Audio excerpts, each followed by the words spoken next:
Hi అండి. మొన్నటి వ్లాగ్లో దుర్గమ్మ గుడికి వెళ్ళాము అని చెప్పాను కదా. దుర్గమ్మ గుడి ప్రక్కనే శ్రీ దశావతార వెంకటేశ్వర స్వామి వారి ఆలయం కూడా ఉంది. ముందు ఈ గుడి చాలా చిన్నది ఉండేది, దానిని తీసేసి దాని ప్లేస్లోనే పెద్దగా అయితే గుడి కట్టారు.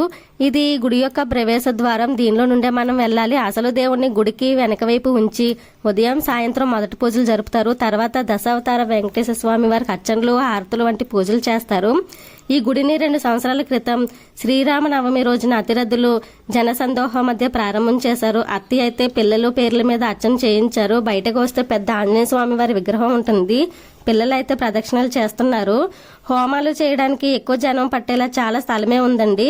ప్రతి శనివారం కూడా ఇసుక వేస్తే రాలనంత జనం వచ్చి 11 గాని 21 గాని 108 గాని ప్రదక్షిణలు చేసుకుంటారు.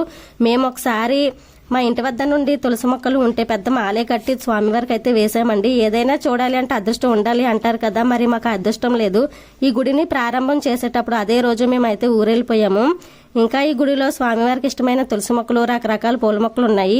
ఈ రోజైతే వీడియో లాస్ట్